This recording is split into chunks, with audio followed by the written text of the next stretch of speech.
My name is Paul Baffoe-Bonnie. I'm a Justice of the Supreme Court. I've been a Justice of the Supreme Court since 11th of June 2008. So 17 years plus I've been a Supreme Court judge. Before the 11th of June, for 2 years I was a Justice of the Court of Appeal. Before then I was 6 years as a High Court judge and 7 years as a Circuit Court judge. I was born on the 26th of December 1956. I went to Kolongo Dumasi Secondary School in 1969, finished O-level in 1974 and A-level in 1976. I then proceeded to Legon, where I read BA Law from 1976 to 1979. Entered the law school in 1979 and left in 1981.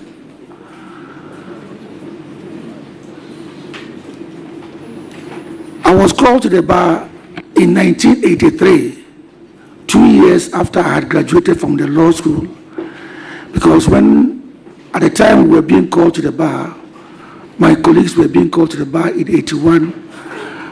I was in Nigeria seeking greener pastures.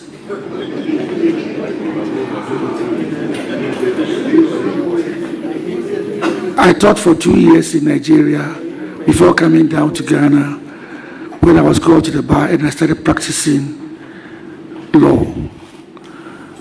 As a practitioner for about 5 years in the chambers of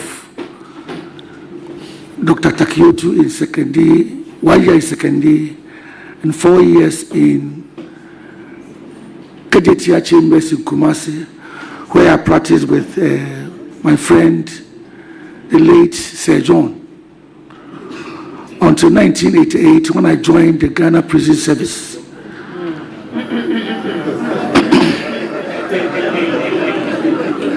I joined the Ghana Prison Service in 1988, and I underwent 6 months military training, and I was posted to Sekendi. That's where I met my wife. At the time I met my wife, he was also a Bobno rank person. She didn't have any rank, actually, a sixth former who was then started her career in the prison service. I was with the prison service for 2 years, till 1990, when we were told that I, as a deputy superintendent of prisons, couldn't marry a junior officer because we couldn't go to the mess together. So I opted out of prison service so that she could stay.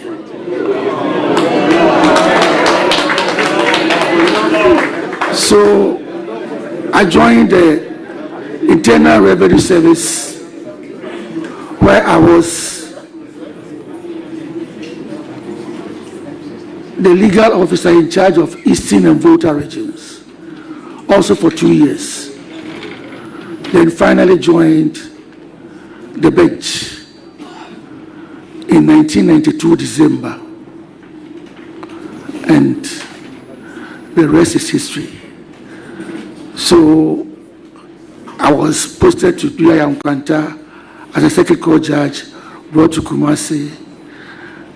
For 7 years I was Circuit Court judge and I became High Court judge, and then I'm now here. So I've been a Supreme Court judge for the past 17 years until 22nd of April, when I was nominated to act as the Chief Justice during the period of the turbulence. And I'm here before you as a nominee for the position of Chief Justice. Now, if I may read my opening remarks, now that I've asked the first question. Thank you very much. So, my Lord, beyond telling us about who you are, you have an opening remark. We've also seen your credentials. In giving us the opening remark, you should briefly describe the personal values and experiences that you believe most qualify you to serve as Ghana's Chief Justice. Thank you. You combine it with your remark. Okay. Honorable Chairman, it is a profound honor for me to appear before you today as nominee for Chief Justice. The judiciary of Ghana stands at a defining moment. As I appear before you today to be vetted by Parliament, I do so fully aware that this process is not merely a constitutional requirement, it's a national reckoning. My nomination comes at a pivotal moment in Ghana's democratic journey, a moment marked by public skepticism, institutional fatigue, and a growing demand for justice that is not only delivered but deeply felt. As I step into this role, subject to your endorsement, the nation will look to me not merely to preserve the judiciary's legacy, but to renew it. The nation needs a judiciary that does not merely interpret the law, but elevates the nation's conscience. With your guidance and cooperation and that of all stakeholders, I pledge to restore confidence in our judiciary and leave it stronger than I found it.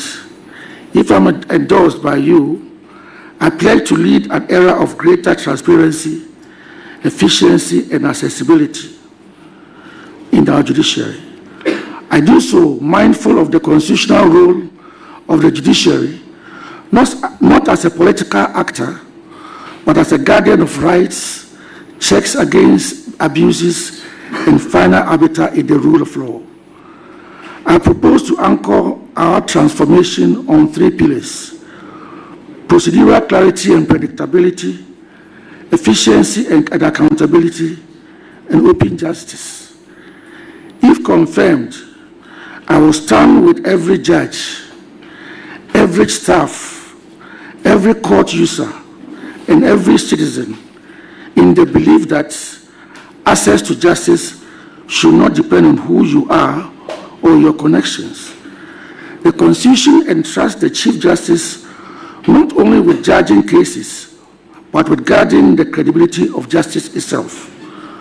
My task, if confirmed, is to ensure that the law remains both a shield for the weak and a restraint upon the powerful. With your guidance and cooperation, I pledge to restore confidence in our highest institution and leave it stronger than I found it. Now, I am ready for your questions.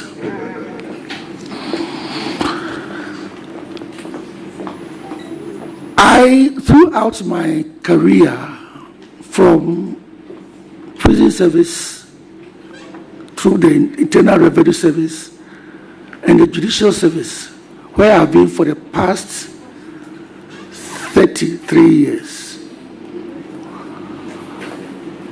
I have integrity. I've believed that everything that I've done as a judge has been done with integrity, honesty, and impartiality. I have charted a course of adjudication that believes that the law should be the law for everybody, and that it doesn't matter who you are and what you are. Once it comes to the law, it is no discriminator of persons. That has been my abounding lifestyle. And if anybody were to go through any of my files at any of these places, this is what you come up with, that this man is honest, this man has integrity, and this man has what it takes to be a leader. And I believe that I have what it takes to lead the judicial service. Thank you very much. That is preliminary. I will then proceed to give the floor to Honorable Roxanne Nelson Kwame Eche Dapamekpo to ask questions. Honorable member, you are entitled to 3 questions. You may ask up to 3 questions. Chairman, thank you very much. I'm guided. My Lord, you're welcome. Thank you very much. I wish you all the best. Thank you. And thank you for guiding me at the bar. You're welcome. You have a very rich CV. But let me touch on a matter that is out there. What would you say to those who suggest that your nomination by the president was a reward for your holding in his favor in the 2013 election petition? It's some debate out there.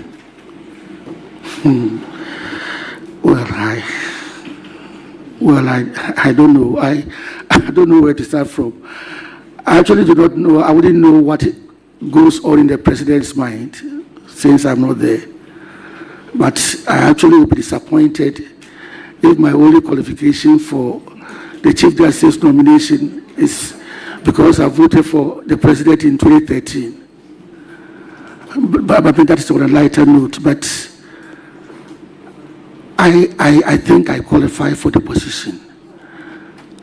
As I said, I have been a Supreme Court judge for the past 17 years.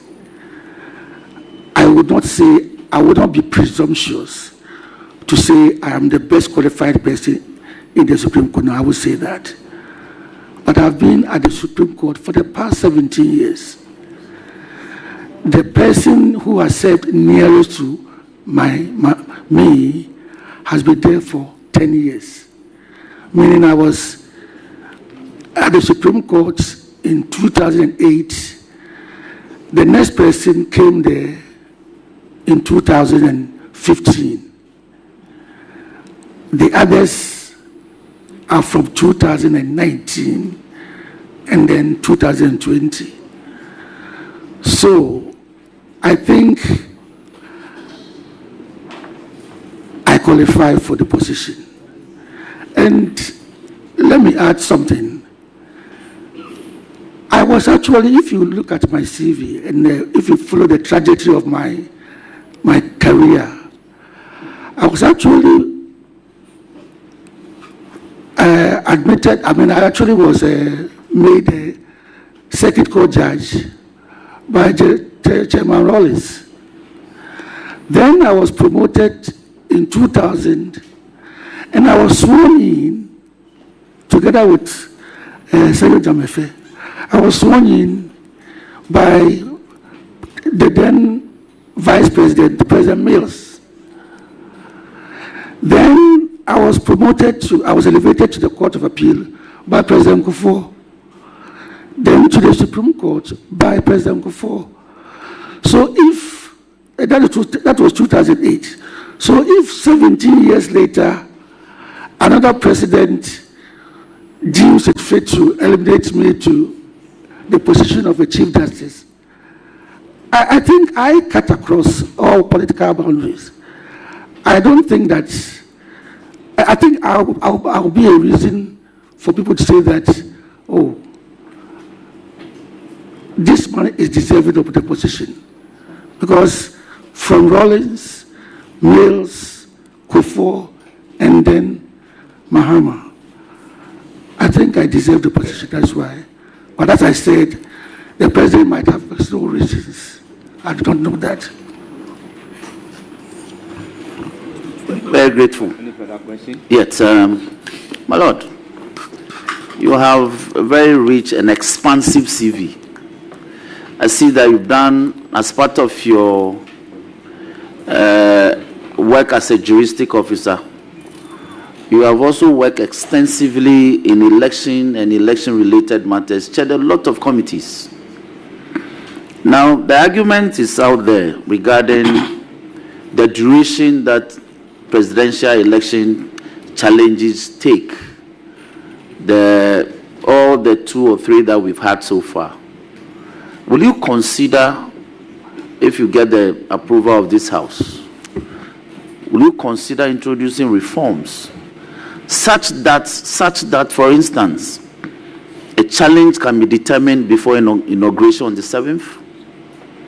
Will you consider that? That is between the 7th of December and the 6th of January. Will you consider introducing? Thank you, Honorable Chair. Thank you, Honorable Chair. You see, as part of the, as you said, I have been a member of the Election Management Committee of the Judicial Service since 2010. And then I became its chair in 2020. As a part of our engagements last year, we had a lot of stakeholder engagements with IPAC. We had stakeholder engagements with the CDD, CODEO, that is CSOs, and then the Peace Council. The main theme of these meetings was the fact that in 2013, the election petition lasted for almost, it was 8 months. The final decision came on the 29th of August. Essentially, I'm the only surviving member of that panel. Everybody else has retired. The final decision came on the 29th of August because one of the first drawbacks was we spent almost 1.5 months discussing whether to even allow the NDC as a party to join the action. In the long run, at the end of the day, by a majority of 6-3, NDC was joined to the action. It was one of the greatest mistakes we made in that particular trial. And that was one of the first things we touched on after the trial. We went into a conclave and came up with a decision that, no, there was no need to join any other party. So CI 99 came up, and that was when we decided that the trial and everything could be done within 42 days. So discussions went on, and we agreed on 42 days maximum for presidential election petitions. And so in 2020, when there was an election petition, it was a straight fight between JDM and then Akufo-Addo at the time, and then the EC. And it took 42 days to deal with that election petition. But we know that Kenya does theirs within 21 days. The only time America faced an election petition, that was between Al Gore and Bush in 2000.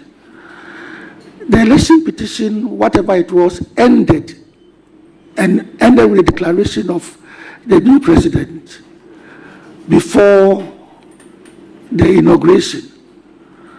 So at most of these forums or fora where we discussed the elections in Ghana, we came to the conclusion that it should be possible to have the election petition concluded before the 7th of January, the inauguration day.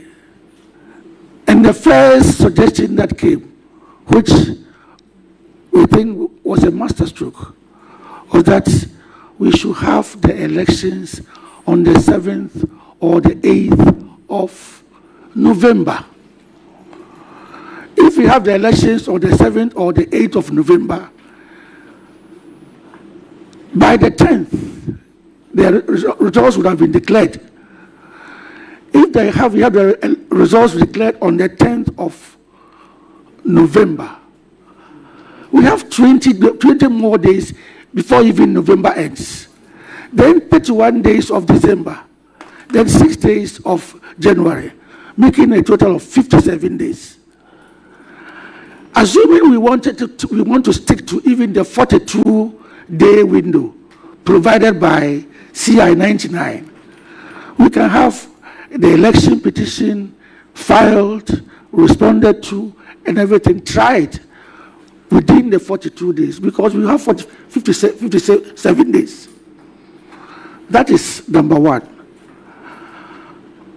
In addition to that, we can have, lawyers say that every originating motion or originating process has to be served personally on the defendant or respondent. But we all know that in this day and age, every form that anybody fills with the EC, you have to provide electronic address. You have to provide email, telephone, WhatsApp, and all that. So instead of saying that you file a petition and it takes 7 days to get to the respondent, using the electronic mail, we can reduce the number of days to, let's say, 3 days. So a process that is filed, if it is served electronically, even the originating process can be filed and served electronically within 3 days. Instead of waiting for, let's say, 1 week for the response, we can reduce the number of days for the response to, let's say, 4 days. So if we adjust times like that, by the time we get to about, let's say, the 30th of November, that is granted that we had the elections on the 7th of November. By the time we get to November ending, processes would have been, pleadings would have closed. CMC, court management conference would have gone through, issues would have been settled, and then the trial will begin. And a trial like that, we can say it should take no more than 2 weeks.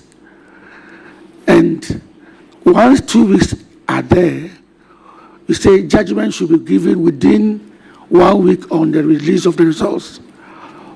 Meanwhile, at this point in time, during December, we have a lot of holidays. But under the fiat of the Chief Justice, the registries can be made to stay open so that processes can be filed, served, exchanged, everything can be done in such a way that we can have all these things done before the end of January, so that by 7th of January, Inauguration Day, we will have our president who will take the sword and swear to his people and be able to say, because we all know in 2013, for 8 months, the president-elect was performing his constitutional duty all right, but he wasn't too sure whether he was going to be chalked off or replaced or what. even though the 2020 election petition also lasted for only 42 days, it lasted beyond the inauguration. So these are things that we have discussed, and we shall need the input of Parliament when it comes to LIs and CIs to be prepared. So this is what I intend to pursue, so that we can have our election petitions, if any, in future. And I'm sure there will be, and before the inauguration day. Thank you, Mr. Chairman. Thank you very much. Do you have any further question? Mr. Chairman, thank you. That is so. My Lord, I appear to be the Lone Ranger in this matter. The welfare of the judges at the magisterial level is so dear to me. But I see a disparity in the welfare, in the service of office and conditions of office for what you term professional magistrates, that's lawyer turned magistrates, and the career magistrates. And they do a lot of work, the career magistrates. In some cases, they do relieving in 2 or 3 other district courts within their jurisdiction. So the question is, Yes. will you consider introducing the career magistrate program to absorb young men who are interested? Yes, reintroduce, because it will be a very heavy source of personnel. And also reforming them in such a way that they will have the opportunity of rising through the ranks to the level. Because recently you just elevated. Honorable member, I think finish. you have Mr. asked Chairman. your question. No, Mr. Chairman. You see, today I said we'll go by the rules. A questioner is not supposed to run commentary. You don't run argument. The foundation cannot be too long. So strictly proceed to ask questions. That is the rule. So Honorable Roxanne Nelson Dafamakpo, ask question. Chairman, I'm guided. Thank you. So, CJ nominee, will you consider reforming the courses, the career magistrate program in such a way that they'll have the opportunity of rising through the ranks and getting to the highest level? Because they do a lot of work as the same as the professional magistrates. Presently, you have about 75 openings at the magisterial level. You just elevated some from the circuit to the high court. Naturally, you will elevate the district judges to the circuit court. Thank you, Mr. Chairman. In the years gone by, when we started practicing, we had the grade 2 magistrates and the grade 1 magistrates. And the grade 2 magistrates were actually not trained lawyers. Most of them were social welfare workers, retired teachers, and the rest. They were grade 2 magistrates. And then lawyers who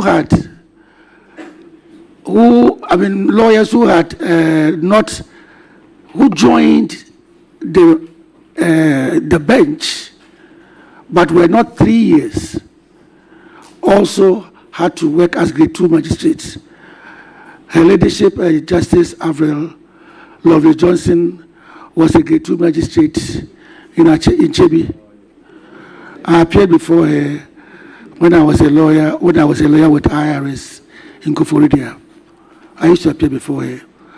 So that was, and so, but when lawyers get to 3 years, lawyers who had joined the bench got to 3 years, automatically they became grade 1 magistrates.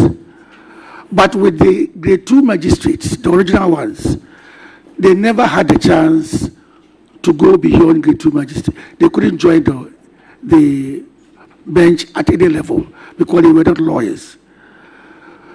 That was the situation of things until sometime, I think in the 90s, the whole concept of grade 2 magistrate was abolished, leaving only professional magistrates, that's lawyers who were magistrates. But then, around the 2000s, the millennium era, this concept of career magistrate was reintroduced. This time they were not called grade 2 magistrates, but they were called career magistrates. But they were doing the same thing. And this time, the judiciary went one step further. Whilst with the grade 2 magistrates, they were just social welfare persons who had retired or been drafted to become magistrates. With the career magistrates, these were even, they could be even as young as 30 years. But they were the very first ones were actually workers with the judicial service who were drafted to undertake 1 year or 2 year course at the law school. So they took 2 year courses and then they were made career magistrates. But they are not lawyers. So their career path carries them only to the chief magistrate level. And that was it. It doesn't matter how long you stay there, you can get to a chief magistracy, and then that will be the end. But we still maintained the 3 years for professional magistrates. So what then became the order of the day is that these lawyers, these career magistrates, then opted to go and read law. And once they went to read law, then they could transition to become professional magistrates. But here was the problem. You find somebody who has been a career magistrate for, let's say, 7 years, 8 years, 9 years, 10 years. Now he goes to the law school, he transitions to become, he's a lawyer now. And because he hasn't spent 3 years, he has to remain on the career magistrate level until he becomes 3 years. He gets to 3 years. Even though he might be more experienced than somebody who has left the law school and, been practicing for the past 3 years. So there was a problem. And then again, I know, for example, in the army, if you go through the rank of, let's say, the junior ranks, the furthest you can go is maybe chief warrant officer. But in the army, you have a warrant officer who, because of longevity, maybe even be receiving a salary higher than that of a captain at a senior officer level.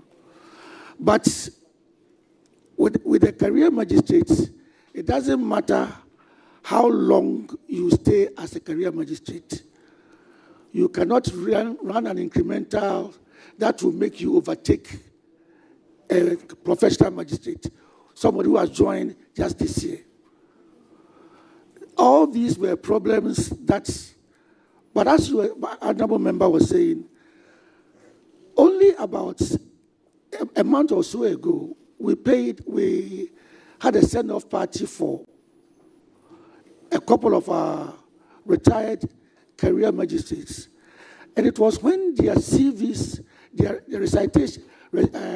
citations were being read that we realized that we really need them. Because these are the people who are prepared to go to the nooks and crannies of the country. maybe you are a magician, maybe you have been following the judicial service, but the vacancy at the district court is 116 at the district court. We are not getting lawyers to join at the magistracy, at the district court. Most of them want to come to the circuit court and to the high court. So with the current elevation of some circuit court judges to the high court and the district court to the circuit court, we are going to have an opening for 116. And I can assure you, we are not going to get, no matter how often, how much we advertise, we're not going to get lawyers to come and fill these vacancies. So it is my project that I will be discussing with the Judicial Council, the reintroduction of not only the reintroduction of the career magistrates, but we should be able to have a proper remuneration regime for them so that those who come can stay. And then, again, it should be possible that there should be a law that makes it possible for somebody who has been a career magistrate for a certain number of years, if he becomes a lawyer, then he doesn't need to wait for another 3 years to become a professional magistrate. There should be a smooth transition. This is a project that I intend to pursue. Thank you very much. I will then proceed to give the floor to Honorable Mahama Shaibu. Let me thank you. You are entitled to 3 questions, strictly questions. I can assure you, my Lord, that every member of this committee may want to exhaust the 3 questions. So, strictly questions, no comment. And non-members of the committee, I plead with you to perpetually remain silent. Chairman, let me thank you very much. My Lord, congratulations. Chairman has cautioned. But, my Lord, cost of litigation by the day has become very expensive. Legal Aid Commission came in as a stopgap. Unfortunately, they lack the resources to represent clients. So today you have in courts unrepresented litigants. Would you consider fashioning out a very simple procedure which can take care of unrepresented litigants? Thank you. Thank you very much, Honorable Chair. The legal aid is an orphan. The legal aid board is an orphan, like the prison service. Now the prison service, they are getting some parents. But the legal aid remains in the doldrums. It is true that cost of litigation is now very high, and it's become very, very high. Higher as a result of the delays that are occasioned in the courts, so that even small, minor offenses in the criminal realm, small claims in the civil realm, still have to follow a long queue. So litigation is now very expensive. And when you look at the persons who patronize the legal aid, you realize that, but for the fact that they don't have the means, they wouldn't go there, because they are very much under-resourced. So it is something that I have discussed since I started acting. I have discussed with the Attorney General, and we are trying to find a way of resourcing the legal aid. As a matter of fact, with time, in the long term, we are thinking of even mobile courts, which will be able to take care of some of these things. We are thinking of, I was telling somebody that maybe the president even stole his the 24-hour economy idea from the judicial service, because we have planned for some time now to introduce courts around the clock so that we can have night courts. And then, see, all these are supposed to augment the legal aid situation. If there are courts around to take care of cases, definitely the cost of litigation will go down. So apart from asking for more resources, which I have discussed with the Attorney General, we are thinking so much about other things like having night courts, weekend courts. Already we have weekend courts to take care of electricity and other things. So once we do that, we hope that, and then to cap it all, the ADR, ADR is something, an avenue that we want to highlight. Already we have court-connected ADRs, and then we have set aside weeks, 1 week in every term, to have ADR sensitization. But people are still not sensitized enough to resort to ADR in some of their claims. So we have a combination of plans to get rid of, to restore the legal aid and also reduce the cost of litigation. Thank you. Thank you very much. I recognize a supplementary question from Honorable Mahama Yarega, the leader of the House. You have the floor. Thank you. So, my Lord, do you have your commitment that your court will now say 24 hours when you become Chief Justice? Judiciary at 24 hours. I said we are exploring. Already we have.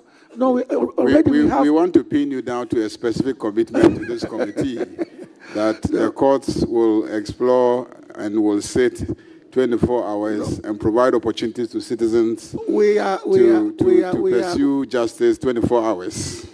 Well, it is possible, but for now, we have some courts that have morning shifts and afternoon shifts. At least for now, we have that one. And we have some courts that sit over the weekends.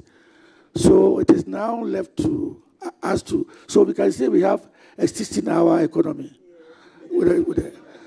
It's now left to, with time, maybe we will get to a 24-hour. I'm certain the president stole his ideas from us.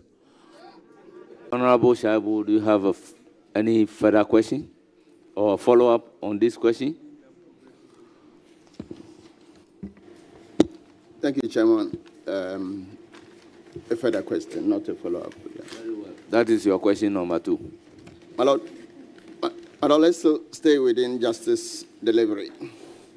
A very important aspect of how we live. Cases on appeal. Previously, if you're up country, Bolga, Wa, Tamale, you would have to travel to Accra for Court of Appeal cases. I note that there was a system in place that cases were heard in Ho, Kumasi, Tamale, and Cape Coast. This, for some time now, has not been working, or it has been suspended. Would you consider that Accra is not Ghana,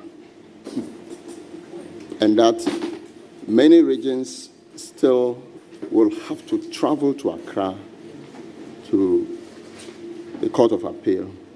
Would you consider reinstating and possibly expanding that service to all regions of this country? Thank you. Thank you, Mr. Chairman. I think with all due respect to the questioner, I think the question is not factually correct. Yes, we used to have Court of Appeal sitting in certain regional capitals that are not where we don't have them now. But it is not true that all the other regions have been suspended. No. Now we have a Court of Appeal in Accra, as usual. We have a Court of Appeal in Kumasi, where we have accommodation. So they are residents there. The judges, there are 10 judges of the Court of Appeal who are in Kumasi, resident there, dealing with cases in the Ashanti region, Brong-Ahafo, and the north. We have 5 dedicated Court of Appeal judges for Eastern and Volta regions. I mean dedicated in the sense that they are assigned to only the Court of cases from Eastern and Volta regions. So the Court of Appeal sits in Koforidua. Then a Court of Appeal sits in Sekondi to take care of Central and Western regions, and then the Western North. So we have at least 4 courts of appeal. That is Accra, Kumasi, Koforidua, and Sekondi. These are the 4 places that we have our cases. But whilst because there is accommodation for the judges in Kumasi, they are resident there. The dedicated 5 for Eastern and Volta are living in Accra, but they go to Koforidua 1 week in a month. 1 week in a month. They will go and sit there 1 week in a month. Then those who are for Sekondi also go to Sekondi and deal with cases 1 week in a month. Now, Tamale and the North don't have resident judges there, but they are also served by the judges in Kumasi. But you see, because of distance and then even costs, any time the 5-member committee, judges, the panels goes to Kumasi, goes to Sekondi, the service spends 38,500 cedis or 40,000 cedis on them in terms of hotel accommodation, transportation, and all other logistics. Koforidua, if the 5-member go, it's the same thing, around 40,000 cedis.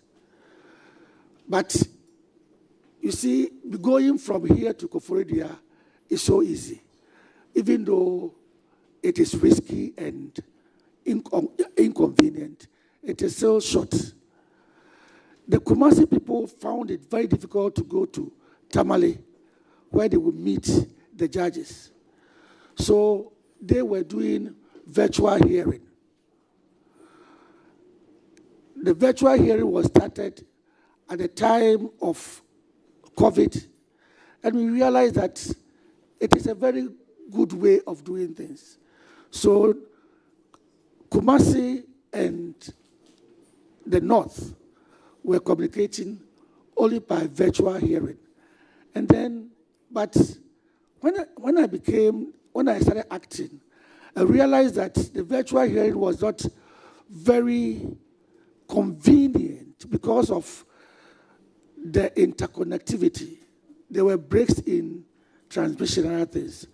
So I actually spoke to the Judicial Council. We went to see the Minister for Communications, that is Honorable Sam George. And now we have the interconnectivity is so good that even now we don't go to Secretary again. We do virtual hearing of appeals for Secretary. So now instead of incurring 40,000 cedis in a month, we do virtual hearing. So it is something that the lawyers are very, very happy about. For now, the judges stay in Accra, and then the parties meet in Koforidua. So even if the lawyers in the case are in Accra, they still have to go to Secretary to take part in the virtual hearing. Now, what we are aiming at is a situation where we can have persons, for example, Koforidua and Ho.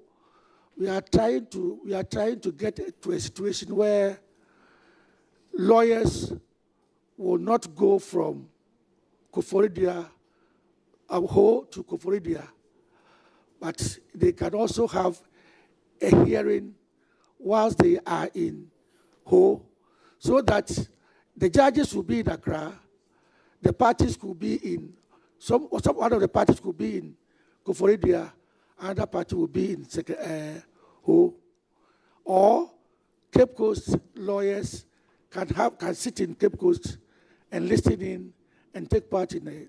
That is a long-term project, but for now, the regional capitals are taken care of by way of virtual hearing.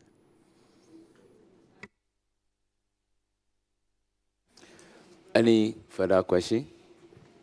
Yes, Chairman. Please do.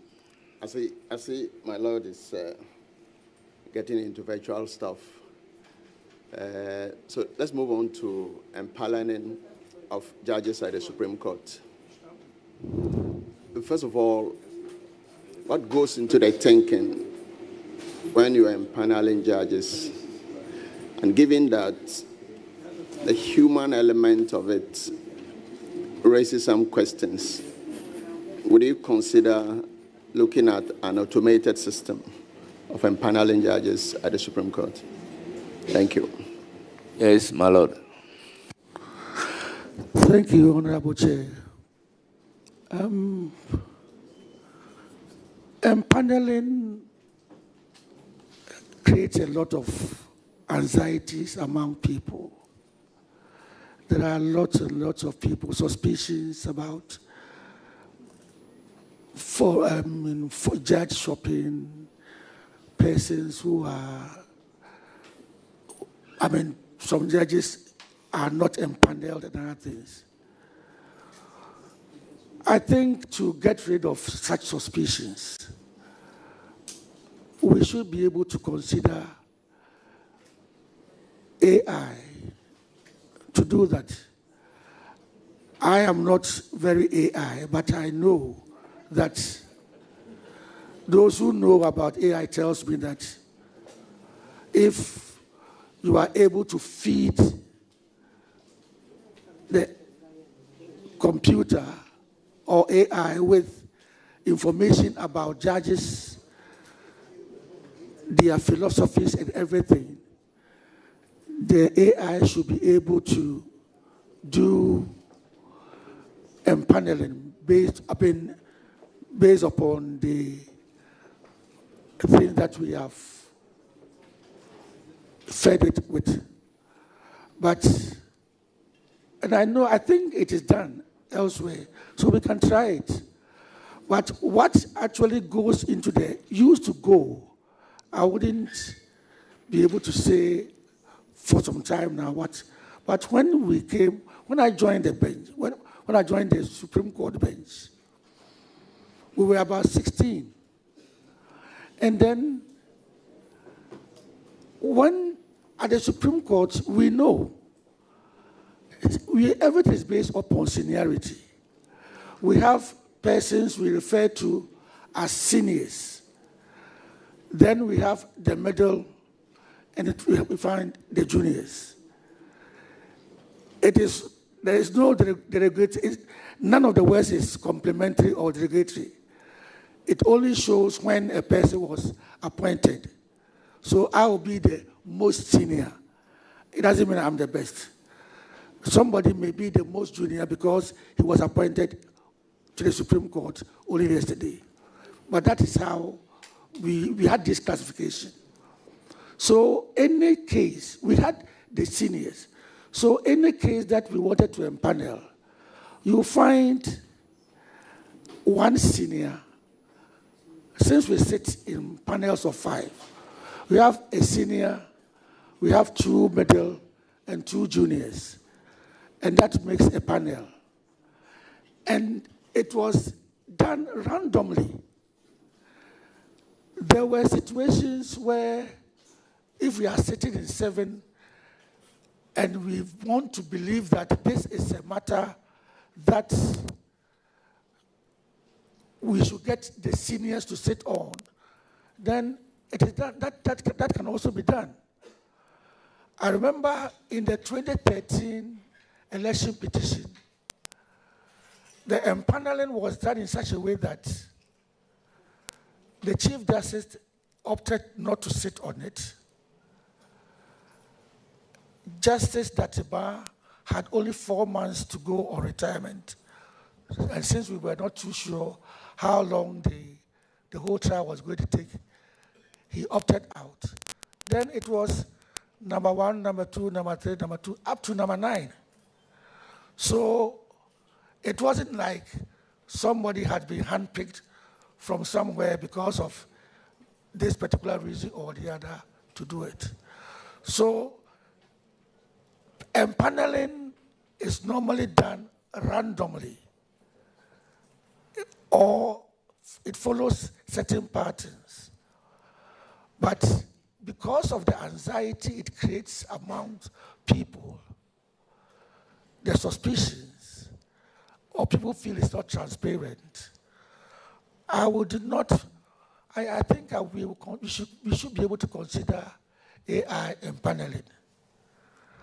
But in our part of the world where a person can decide not to sit just about 2 or 3 hours to time because the wife is being taken to the hospital or the father has just died, it means AI will find it difficult to replace such a person.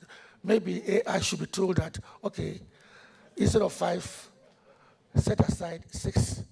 So when somebody opts out, you can bring the 6th person in. So AI will be a very good thing for empaneling. Thank you very much. Yes, Honorable Shaibu, your very last question. Yeah, exceedingly grateful. Exceedingly grateful.